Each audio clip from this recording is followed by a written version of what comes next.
Bienvenidos a InnovaCast, el podcast donde aprenderás de innovación y emprendimiento. Hola, ¿cómo están? Bienvenidos. Estamos aquí con Marcus Dantus, experto inversionista en emprendimiento, también tiburón, Shark Tank. ¿Cómo estás, Marcus? Bienvenido. No, muy bien. Contento de que nos inviten al podcast. Es un gusto tenerte aquí, que queremos platicar un poquito de emprendimiento, un poquito de innovación, que nos platiques un poquito de tu carrera y, pues bueno, empezando con una pregunta sencilla, pues cuéntanos cómo empezaste, a qué edad y qué es emprender para ti y por qué lo haces. A ver, yo empecé en 1993. Sí. Yo quería ser cineasta, pero cuando vine a México el cine era bastante malo. Claro. Y no había mucho apoyo, no había mucho cine. Y de repente en 93 un cuate mío me enseñó internet. Me volvió loco. Me di cuenta que es como la nueva imprenta de Gutenberg. Súper medio. Y su hermano estaba haciendo una página de internet y entonces me enseñó un poquito de HTML y como a mí me gustaban las computadoras, la agarré medio rápido y me puse a hacer mi página. Estudiaste programación, ¿verdad?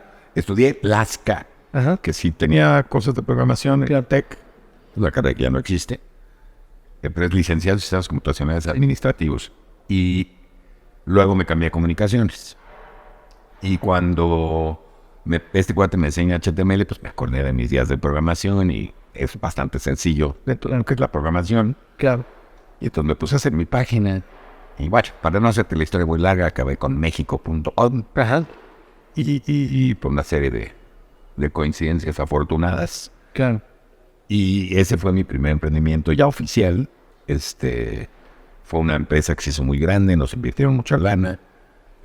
Y pues ya de ahí me seguí. La verdad es que con ese emprendimiento aprendí de capital de riesgo, aprendí de emprendimiento, aprendí de tecnología. Y pues me encantó. Y de este proyecto, ¿de dónde sale o de dónde sale esta hambre por emprender o hacer lo tuyo? Fíjate que siempre yo creo que tuve eso. Siempre tuve muchos problemas con la autoridad, me corrieron de varias escuelas, o sea, no era una persona muy disciplinada. Claro. Aunque no era malo en la escuela, pero siempre retaba la autoridad. Sí. Y yo creo que, o sea, si me hubieran diagnosticado hoy, seguro me hubieran diagnosticado con un problema severo de déficit de atención o algo así, pero no existía en esa época. Así le llaman ahora, ¿no? Sí, nada más era indisciplinado, ¿no? Sí. Pero hoy me doy cuenta que son características importantes para un emprendedor, o sea, el querer hacer las cosas tú.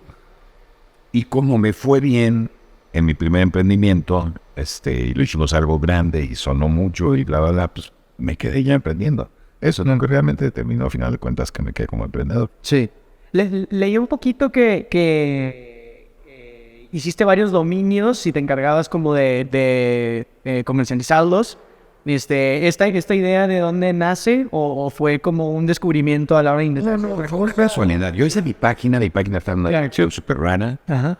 Luego alguien me platicó de los dominios, me puse a leer un poquito y me di cuenta que es mucho más fácil localizarte un dominio. En esa época solo había dominios.com, .net y .org. Claro. Entonces valían mucho los dominios. Sí. Y de hecho yo quería registrar algo que fuera como mexicano y veloz. Y entonces registré spigonzales.com. Ok. Y luego me llegó una predemanda de Warner Brothers. Ajá. Y entonces lo regresé. Y entonces todo el mundo me dijo, ¿cómo se lo regresaste? ¿Les hubieras cobrado? Y entonces registré andale.com. Ok. Y dije, bueno, pues casi lo mismo. Ajá. Y no estoy infringiendo nada. Y como a las 3 semanas me contactaron, no me acuerdo exacto, pero en 2 o 3 semanas me contactaron los chavos de Silicon Valley. Yo sabía lo que era Silicon Valley. Sí. Y me ofrecieron una lana por el dominio. Me ofrecían $10,000. Claro. Y yo la verdad es que pensé que era una broma. Entonces les dije, no, pues dame 20,000 y te lo doy. Les di 20,000. Y me depositaron $20,000. Y entonces dije, bueno, pues, Ahí está. excelente. Pues ahorita para los que no saben, Silicon Valley es la meca del emprendimiento. Yo creo que ya todos. Sí, yo creo que ya todos saben, pero todos modos ahí, Pero en esa época yo no sabía. Claro. Y entonces registré, eran como 800 dominios, todos genéricos. ¿Y los pensabas así, metralleta? Ya los pensaba, hablaba contigo y me decías metralleta y pensaba metralleta.com. Y lo anotaba. Qué locura, ¿eh? Y así, bueno, teníamos acapulco.com y cf.com y superamericano.com y charrería.com y no tienes idea. O sea, una verdadera locura. Una locura. Y entonces empezó como compraventa de dominios hasta que registramos México.com. Bueno, se lo compré a un cuate en Nueva York. Y entonces eso se volvió un negocio por sí solo. Totalmente. ¿Cómo ves el emprendimiento en las nuevas generaciones o en el año actual?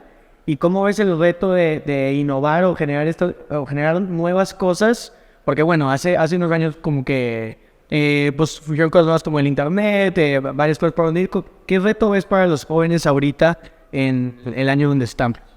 Bueno, me hiciste como varias preguntas. Sí. Déjame primero hablarte de cómo veo el emprendimiento ahorita. Claro.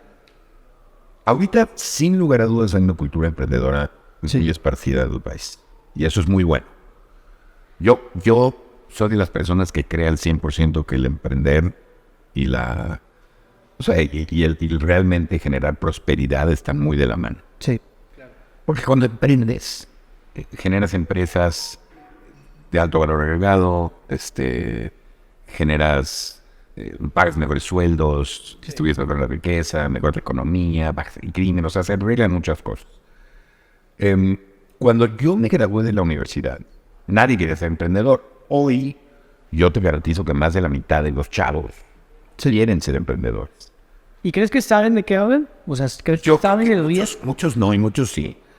Pero casi todas las universidades o tuvieron o tienen una incubadora de empresas donde ya les enseñan la metodología. Sí. No acaban realmente por hacer empresas por varias razones. Primero, a veces porque están en la universidad y está difícil, pero también porque normalmente el cuate que lleva la incubadora pues un cuate que nunca ha emprendido. Y no saben. O sea, emprender es algo práctico, no es algo teórico. Sí. Entonces yo creo que les falta eso. Y de hecho nosotros, como Startup México, lo que hacíamos es que agarrábamos esos proyectos de las universidades y generábamos otra empresa. Claro. En las etapas súper tempranas para crear esta cultura de emprendimiento.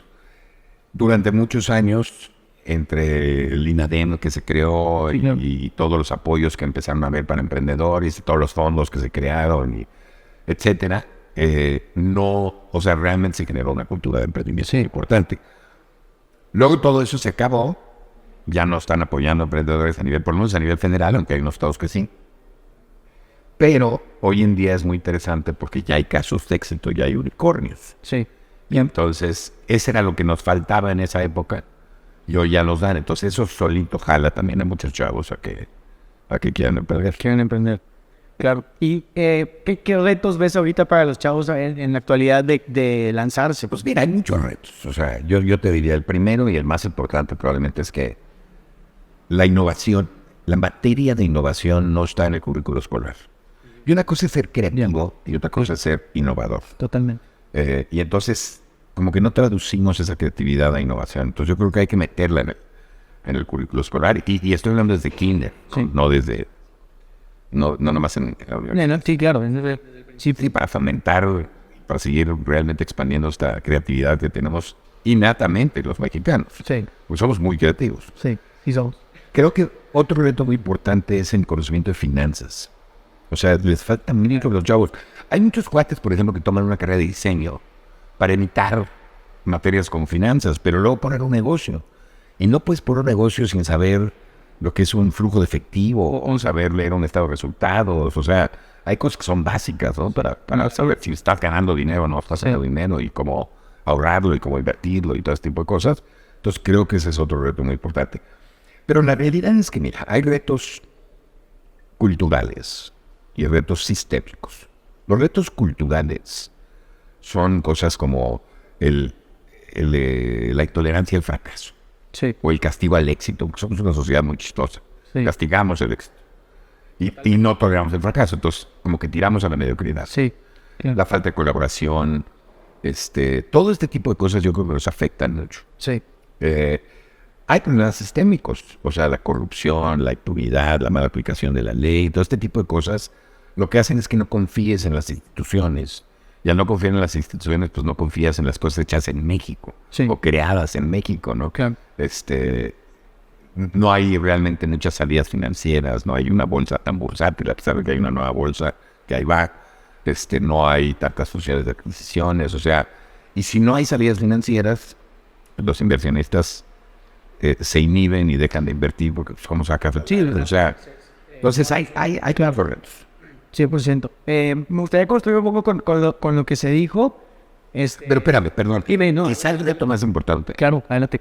es el no creernos a veces los fregones que son. Que pueden, claro. Y eso sobre todo súper importante. 100%. Yo creo que es algo que tenemos que cambiar. Decía Andrés Oppenheimer, una vez dijo que todo el mundo está optimista sobre México, excepto los mexicanos. Cosas mexicanos. Totalmente de acuerdo. Recapitulando solo un poco, mencionaste en la empresa del proyecto Startup México y también innovación y también cultura. Entonces me gustaría platicar un poco de eso, que nos platiques un poquito de la empresa Startup México, en qué consiste y cómo la innovación y la cultura de innovación, no sé si sea, pero sería fundamental para el éxito de esta empresa. ¿Nos puedes platicar? A ver, Startup México empezó como una incubadora. Empezó en este lugar, que fue así como el primer coworking grandote en México, Claro. que estaba diseñado especialmente para fomentar la colaboración, la innovación, un ambiente como más juvenil y más divertido de trabajo. Sí. Y empezamos con un programa de incubación, es decir, agarrábamos empresas principalmente salidas o ideas salidas de las universidades. Claro. Hacíamos un poco, seleccionamos las mejores, hacemos una generación, les implementamos una metodología y sacamos empresas. Con este programa nos hemos sacado más de 1,000 empresas. Sí. Luego abrimos a otras cosas, empezamos a hacer aceleración de pymes, por ejemplo. Claro. Ayudarle a las pymes a vender más, a internacionalizarse, a levantar inversión, a meter un gobierno corporativo, este tipo de cosas, a marketing digital o herramientas digitales. Luego nos empezamos a ir hacia corporativos y entonces empezamos a ayudarles a los corporativos a generar precisamente estos departamentos de innovación, porque hay varios problemas con los corporativos. El primero es que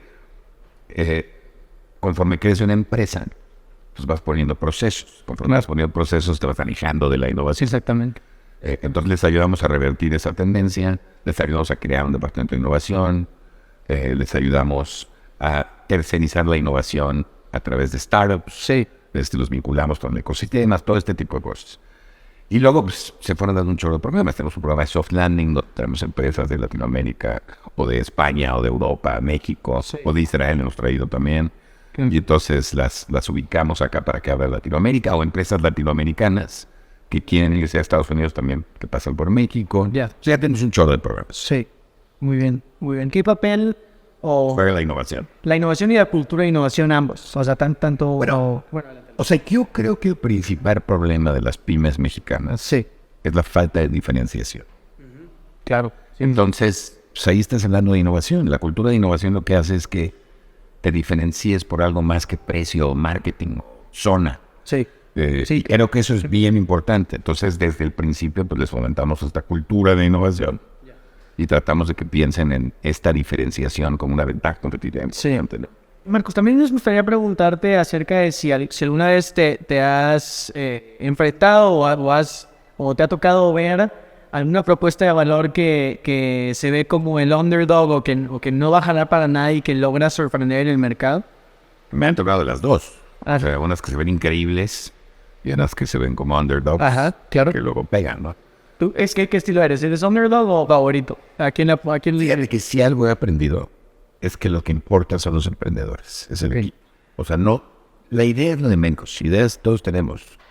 La ejecución es lo más importante. Y para eso el equipo es esencial. Entonces, lo que sí te puedo decir es que un buen equipo, unos buenos emprendedores, aunque su proyecto no sea tan bueno, les voy siempre más que a un proyecto increíble con malos emprendedores. Y me he dado cuenta, todos los proyectos que he invertido son un chorro. Los que pegan son los emprendedores y los que no pegan son los emprendedores. Se trata más del equipo que de la idea. Sí, un buen equipo sabe improvisar, sabe liderar, sabe planear, sabe vencer obstáculos, o sea, escucha, no son tercos. O sea, hay muchas cosas que caracterizan a un buen equipo, que es bien difícil también luego saber quiénes son los buenos, ¿no? Justamente me surgen dos preguntas. Una, si nos puedes platicar de algún caso de éxito o algún caso donde viste esto que la propuesta de valor o el modelo de negocio es súper underdog y Pues mira, te voy a decir un caso que no tuve yo nada que ver, ni fue por Zoom, pero creo que es algo espectacular, que es el caso de Nowports, de Poncho de los Ríos. Ok. O sea, es un chavo que viene de una familia no adinerada, que acaba en Stanford, becado, que se gradúa, su familia estaba en logística. Él se dio cuenta de algunos problemas de logística, que eso es lo más importante, que atacan un problema y lo resuelven. Y ahorita tiene un unicornio, y es un unicornio real que vende cientos o más de $100 millones mensuales. O sea, ese es un caso de éxito que deberíamos realmente inspirarnos con alguien como él, ¿no? Sí. Que viene de abajo y resulta hasta arriba. Y es un chavo súper joven, tiene creo que 24, 25 años. La verdad es una súper inspiración. Hay muchos casos, pero no a ese nivel, ¿no? Sí. Yo creo que ese sería un gran ejemplo. Súper. Y recapitulando también el tema de elegir bien a tu equipo, ¿qué nos podrías recomendar a los emprendedores o cómo identificar o formar un Dream Team del emprendimiento? Hay muchos aspectos. A ver, el primero que yo les diría es que traten de complementar sus habilidades. No hagan gente que sabe lo mismo que ellos, porque mejor es que trabajes un ingeniero con un diseñador, con un cuate de negocios, y entonces tienes las 3 patas de un negocio, ¿no? Sí. No juntes a 3 ingenieros o a 3 diseñadores, porque pues, te van a faltar cosas importantes. La segunda es que tienes que tener un equipo que realmente se lleve bien, que vean hacia el mismo lugar, sepan identificar un líder, que tengas un equipo externo también, mentores, consultores, inversionistas, expertos en ciertas cosas.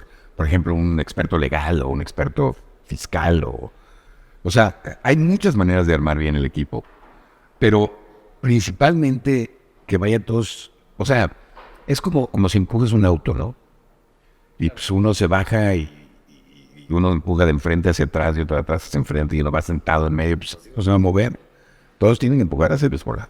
Entonces tienen que definir realmente un propósito, tienen que estar todos de acuerdo, tienen que jalar parejo. Hay muchas cosas que arman un equipo. Tienes que escuchar.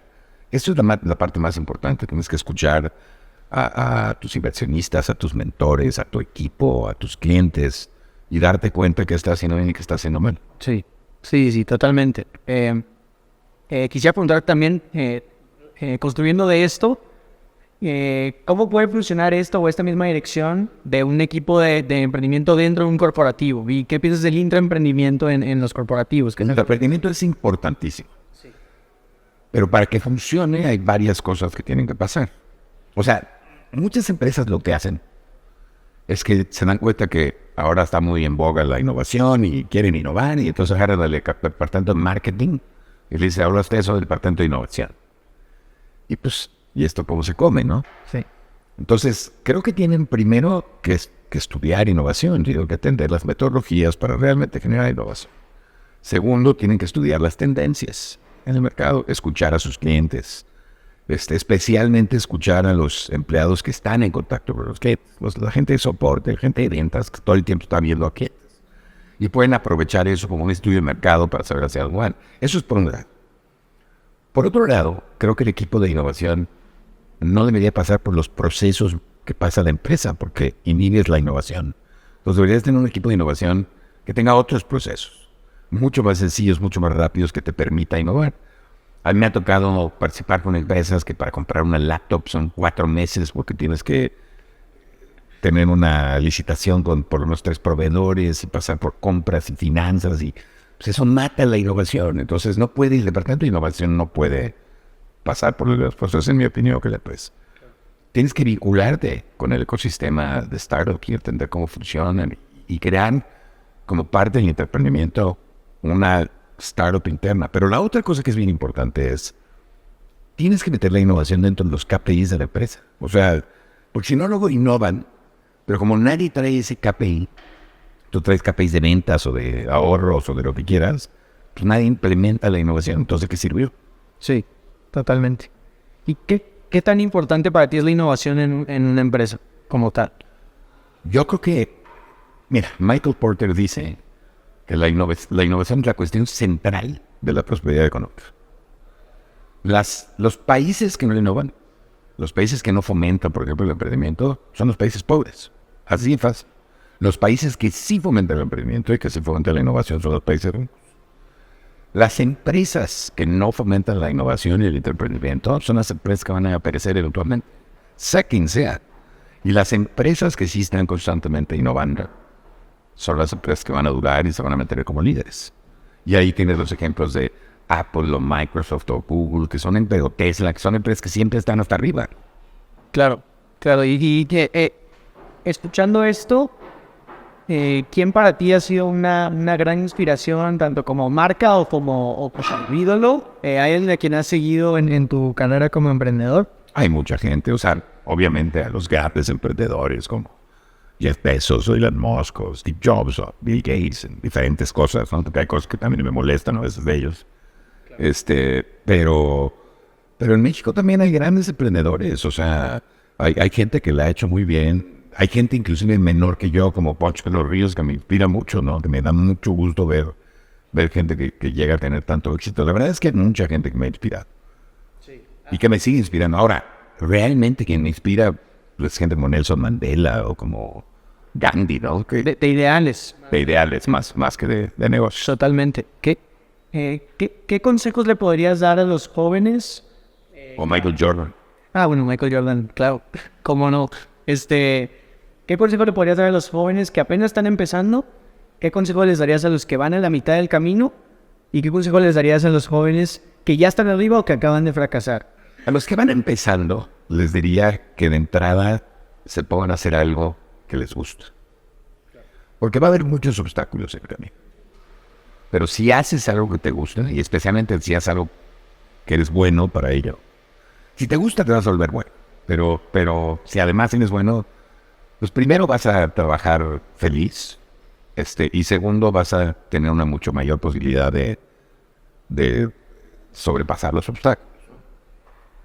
A los que van en medio, decirles que la única razón por la que se vuelve una empresa es porque se rinde el emprendedor. O sea, si no pueden mantenerse viva mucho tiempo, pues no se rindan. ¿Qué tan difícil es eso? Es difícil, es muy difícil, porque emprender es una montaña rusa, no es un carrusel como ser empleado, ¿no? Sí. Entonces, va a haber emociones muy fuertes. Eso es parte del chiste de emprender, y no es para todos. Pero si ya estás emprendiendo, aguántate, porque van a venir problemas, van a venir días muy buenos y días muy malos, y horas muy buenas y horas muy malas. Y a los que fracasaron, creo que lo más importante son dos cosas. La primera es que aprendan la lección. Porque si aprendes la lección, no es un fracaso. Si no aprendes la lección, entonces seguro es un fracaso. Pero la segunda y más importante, estadísticamente, un emprendedor le pega a su tercer emprendimiento. Entonces, si fracasaste en el primero y el segundo, no piensa que estás más cerca de pegarle. Sí. Motívate, ¿no? Leí recientemente en un libro que se llama Loonshots acerca de los falsos fracasos y los fracasos de verdad. Que muchas veces los emprendedores confunden un error o un error sistémico o un error de operación con un fracaso. ¿Cómo crees que puedas identificar cuando fracasaste y cuando es momento de pivotear? Es que yo no creo en el fracaso. Okay. De verdad no creo en el fracaso. Yo creo en las lecciones que te dan los errores o los malos momentos o las vueltas equivocadas, si tú quieres. Pero no creo que sean fracasos. O sea, si aprendes de eso, nada más te hace más fuerte y te hace más inteligente y más conocedor. ¿Cómo saber cuando fracasaste? Ya, es una pregunta muy difícil porque depende mucho de ti, depende mucho de tu personalidad, depende mucho del entorno, de qué estés haciendo, etcétera. Pero yo te diría, déjame cambiarte la pregunta. ¿Cómo saber cuándo rendirte? ¿No? Sí, totalmente. Y yo creo que, ¿sabes? O sea, en tu camino se van abriendo puertas y se van cerrando puertas. Hay un momento en que se cierran todas, ya no se abren. Pues ese es el momento en que yo creo que tienes que identificar como para decir, bueno, ya lo que estoy haciendo, ya no... O sea, imagínate que yo vendía no sé, GPS, ¿no? Pues ya ahorita ya no hay manera de que vendas GPS, ya traes Waze en el teléfono. Sí. Entonces, pues yo creo que es un momento de rendirte si vendes GPS, ¿no? Por ejemplo, pero mientras haya puertas abiertas, pues tienes que ir midiéndole, a ver si todavía puedes seguir adelante, ¿no? Sí, totalmente. Pero es una decisión muy personal. Sí. No es paciencia, es más un arte, yo creo. Claro. Y dentro de emprender y igual de tener que pivotear o todo lo que involucra, ¿en dónde posicionas al cliente o el escuchar al cliente? Arriba, abajo, en medio y los extremos. Todo. Eso es lo más importante. O sea, porque si no escuchas al cliente, no vas a poder diferenciarte, no vas a poder crecer, no vas a... O sea, Henry Ford decía que si le hubiera preguntado a sus clientes, le hubieran pedido caballos más rápidos. Pero eso no es cierto hoy en día. Hoy en día los clientes son mucho más sofisticados. Tienen acceso a muchísima información, gracias a internet, y a las apps y a los teléfonos y todo. Entonces, yo creo que saben qué quieren y creo que es importante escucharlos. Sí, sí, totalmente, totalmente. Y ahorita como líder y ya con mucha experiencia, ¿cuáles serían los consejos más valiosos para un líder de empresa, o sea, o un director o alguien que está liderando un equipo de innovación? Híjole, hay muchos consejos. Primero, depende del tipo de líder, ¿no? Pero yo creo que para mí el líder positivo es el líder que deberías de ser. Una persona que motive a la gente, ¿no? Una persona que los agreda y los asuste, ¿no?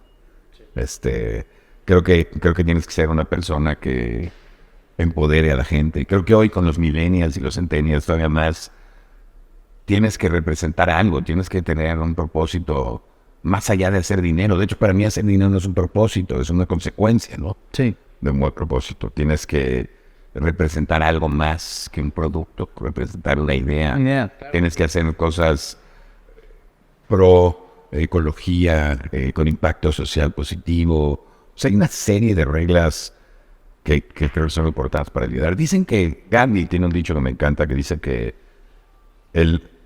un líder se mide no por el número de seguidores, sino por el número de líderes que genera, ¿no? Y creo que esa te responde bien tu pregunta. Totalmente. Marcos, se nos acaba el tiempo. Yo lo estoy pasando bomba aquí escuchando toda esta sabiduría. Pero bueno, ha sido un gusto tenerte, de verdad. Igualmente. Con esto terminamos el primer capítulo. Muchas gracias por acompañarnos.